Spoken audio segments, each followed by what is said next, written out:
Welcome to Kelowna, British Columbia.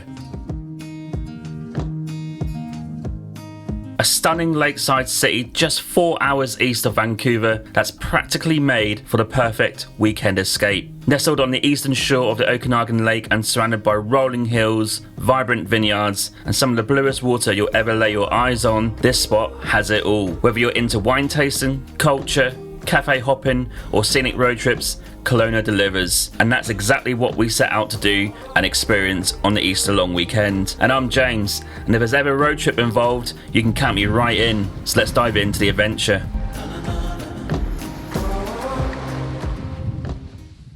We decided to fly late on Thursday night for a $30 flight with WestJet, which took just about 40 minutes. Of course, it was delayed by an hour and a half. I wouldn't expect anything less.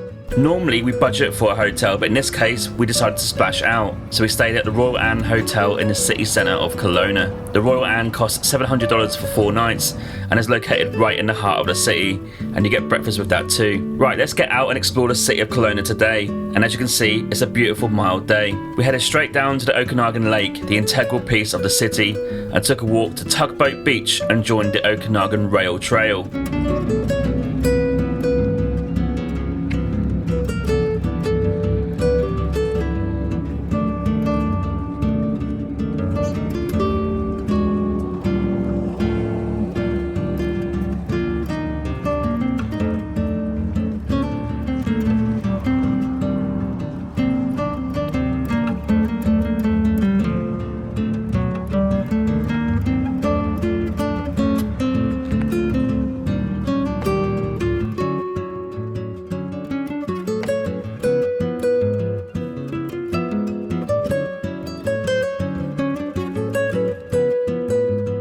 I'm here in sunny Kelowna.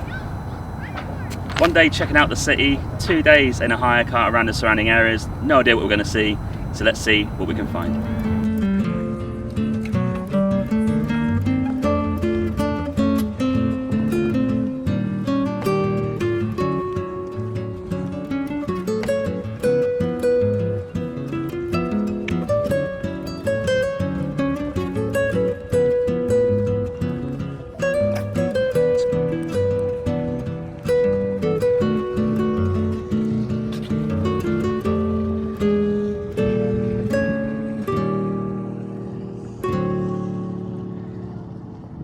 That is so blue, dearie me.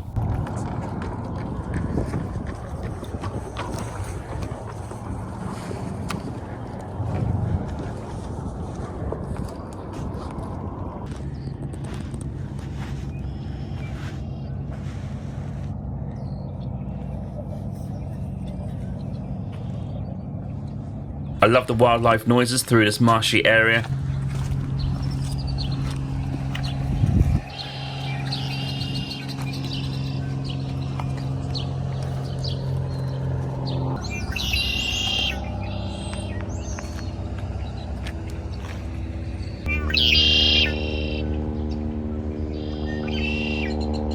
And we do love some deer as well.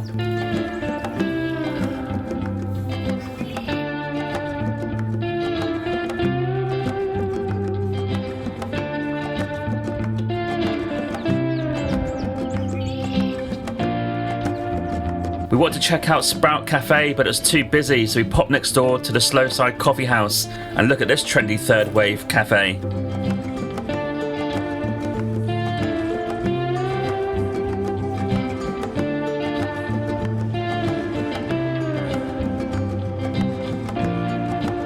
We're at Slowside Coffee in Kelowna, next door to Sprout. Sprout was too busy, so we came in here.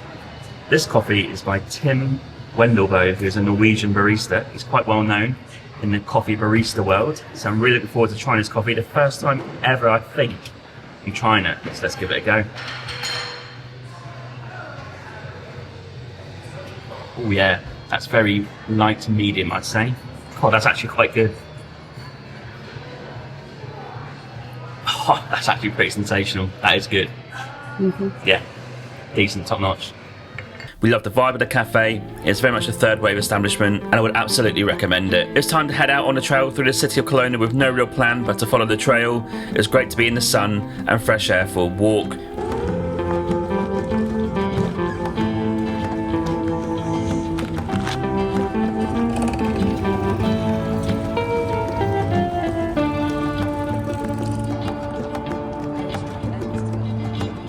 This was Easter weekend and we struggled to find anywhere for a late lunch after looking at yarn stores for Emma's content. However, we did find a gem. We had lunch at Yellowstar Snack House, a Vietnamese run cafe on Harvey Avenue. We had a fantastic banh mi and got to speak with the owner about Vietnam, which was super cool as we both reminisced about previous trips and of course her home country. We had walked a serious number of steps so far at this point and it's time for a much needed coffee stop, so we checked out this quirky cafe called the Pulp Fiction Cafe, and as you can see and imagine, this is a dream for anyone who loves the film. I definitely don't love it. I think it's alright, maybe a tad overrated, but I'm no film buff. The coffee tasted great as well. 21,500 steps later, which is about 17k, I'm done in. We've walked around Kelowna, had some coffee, lunch, a failed yarn shop, and saw the waterfront, which is super nice. Really nice day. 18-19 degrees, sunny. It's cloudy tomorrow but no rain, I checked a minute ago, so hopefully we'll see some good stuff there. Yeah, I really enjoy this place. You can't beat a bit of water. There's lots around here like wineries and little towns, which we're going to see in the next couple of days, but the town itself is, yeah, it's just big enough for enough to be going on, and it's quite busy, especially late in the evening, but early doors there's no one about. Maybe Kelowna is the place to be for content early doors because no one is up early enough, but in the evening it is heaving, but maybe people have arrived for Easter Friday. We're now heading off to a Mexican, so it's going to be, it looks quite traditional. We booked a table at 7 p.m. Could probably get burritos and tacos, maybe some churros, we'll see. Mexican Coke, God, need some of that. And looking forward to stuffing my face and maybe a dessert afterwards. We'll see.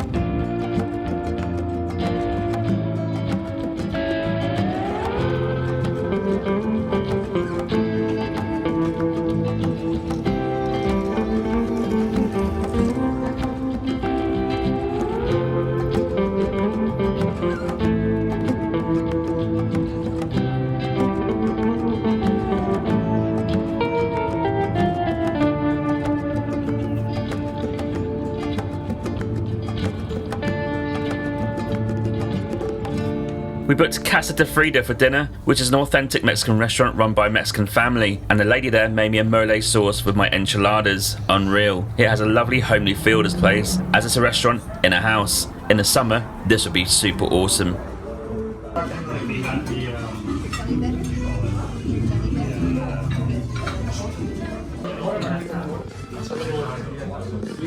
I'm absolutely cooked after that first day of exploring. Time for sleep. Next morning after breakfast, we booked an Uber for around $40 to the airport to pick up the rental car, which cost $45 for 2 days. Quite affordable. We're off on the road and our first aim is Vernon, which is a short drive up the lake. We drove this road on our 2023 road trip, so it's bringing back great memories.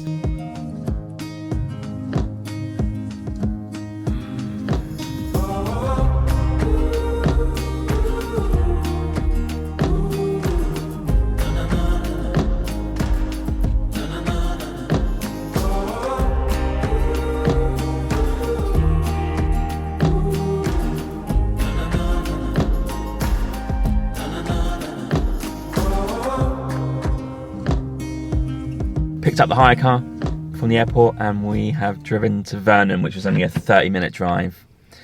Packed up and we're going to walk around town. Definitely need a coffee. I am very tired today after all the walking yesterday. You might be able to tell with my lazy eyes and my demeanour. But I'm up for checking out a new place. It's quite a small town, but first is a strong coffee, and we've got a very trendy cafe up next to go to. So let's go and get coffee. Triumph Coffee in downtown is the first stop, and I love the decor of this cafe.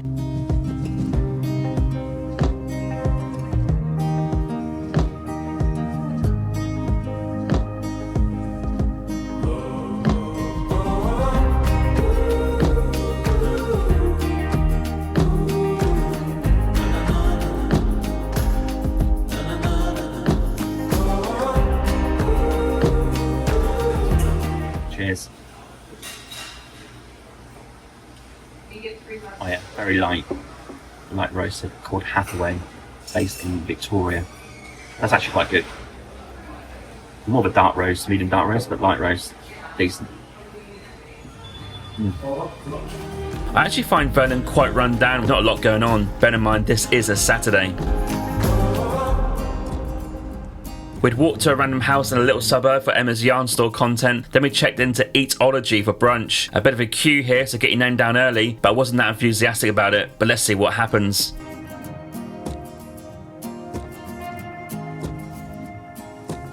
I was massively wrong. This brunch was sensational. One of the best of the year so far. Nature is always high on our list when we're out travelling, so we headed to Rattlesnake Point to get some views. An easy trail will lead us to the lake. We have some company along the way.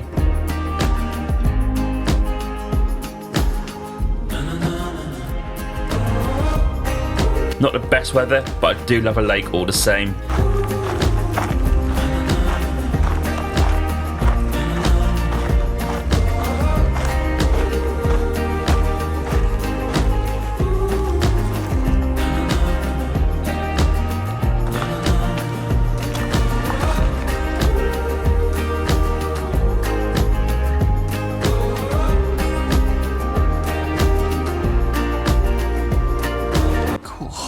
That is some sensational breakfast there. That was huge.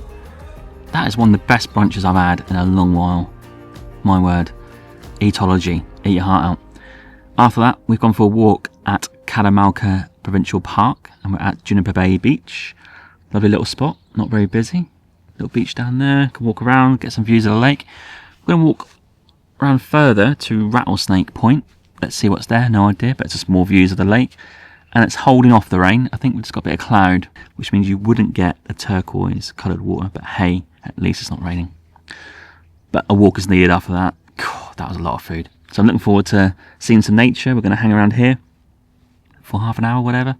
Then we're going to drive off to a winery next, I think, and another yarn store for Emma's content on Wonder with Emma Create. A little walk up the trail and we get a great lookout point over Kalamalka Lake.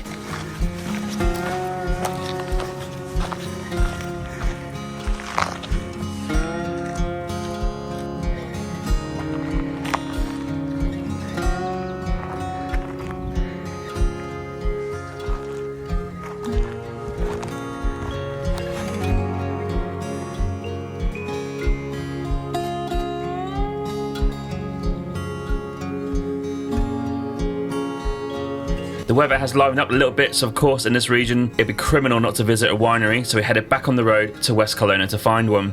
Great views of the lake as we drove back.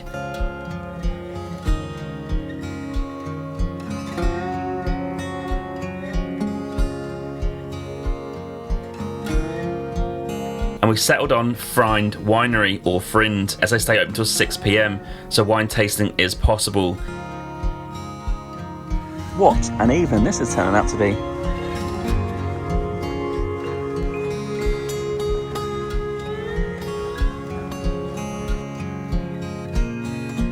I tell you what though, I did not expect this view and a setting from a winery. Lush green grass, their own beach, and a pier out to the lake. What else do you need? Dreamy.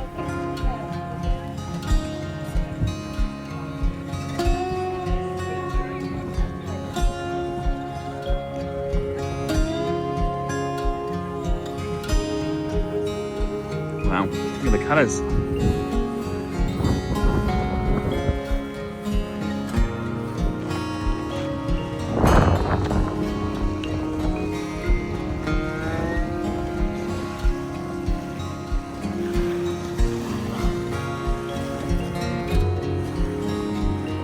The guy inside claims that this winery is the only beachfront winery in the area, and the guy who owns this place was the owner of Plenty of Fish, if you remember those grim online dating days. A tasting is $10, and I watched Emma drink some wine before we headed back to Dawat Fine Indian Cuisine for a decent curry to end the day.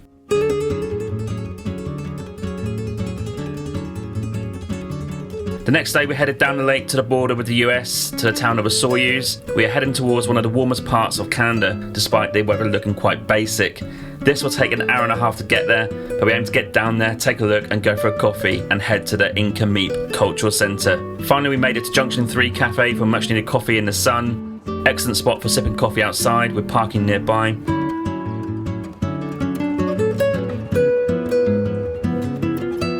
I love this little walkway along the lake.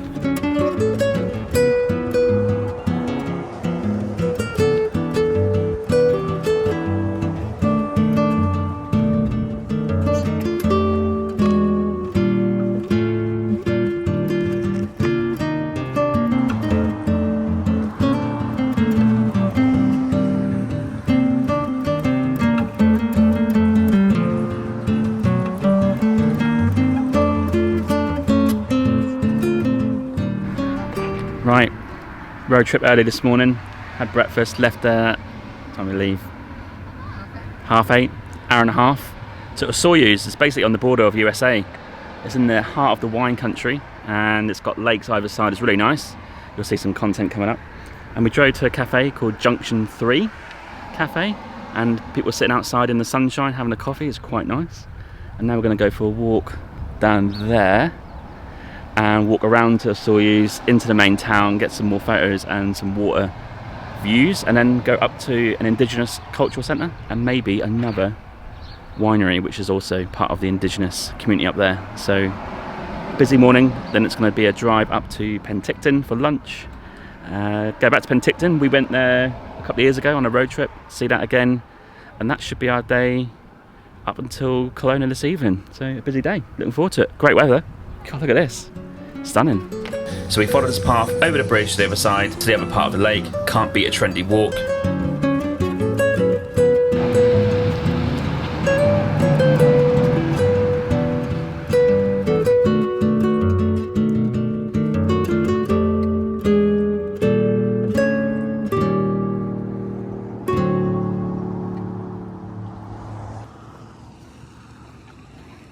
Osoyoos sits at the southern tip of the Okanagan Valley in British Columbia, right on the Canada-US border, just a 5-minute drive from Washington State via Highway 97. Nestled between Osoyoos Lake, Canada's warmest freshwater lake, surrounded by the only desert in Canada, rolling hills, vineyards and fruit orchards.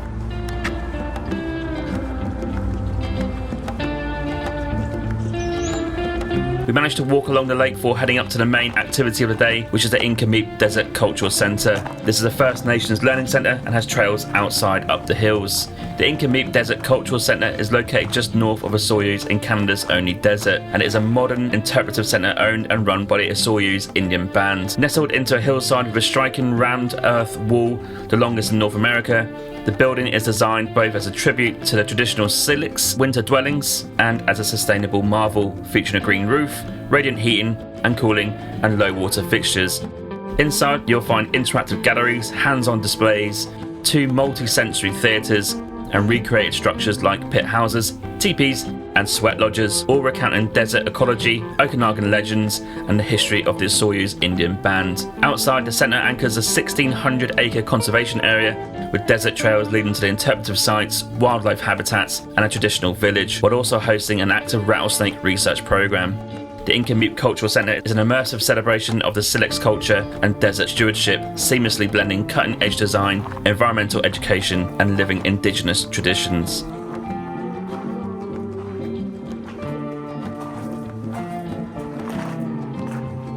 Through learning about the Silex culture and topography, you realise how much connection the First Nations people have to the land, something we should take note of. Of course, the uncomfortable truth as a Brit of what our ancestors did alongside the Catholic Church is grim, and you can't believe it happened. There's a lot to answer for, and it's crucial that we keep learning this as we go on. As you know, a lot of people don't want to.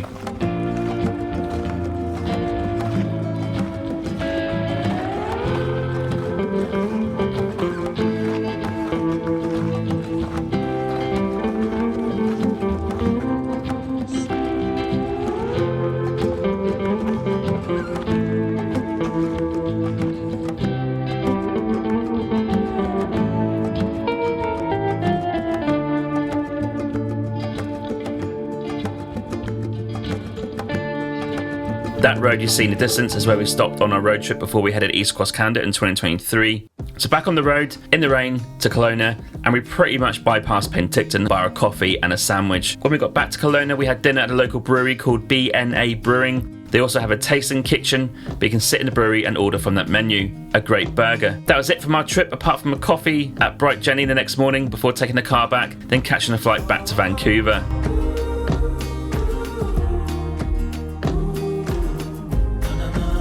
Canada is not cheap to travel locally, but the Okanagan area is a dream location with great weather, very blue lake views, and so many vineyards to choose from if you want to do some wine tasting. If you're into looking for an area near Vancouver, then be sure to give Kelowna a shout and the surrounding areas a go. You'll love it. Rent a car, plan your days, or simply chill. The options are endless. If you're adventurous, then people love doing water sports on the lake too. There are many options for various types of activities and travel. I love this area and I'll be back for more. Click here for my vlog on Penticton, which is one of the first vlogs on this channel, so go easy on the quality of the content, and thanks for tuning in. I'll see you next time. Please follow and subscribe to my YouTube channel today, and let's go and see the world. Cheers, Hammo.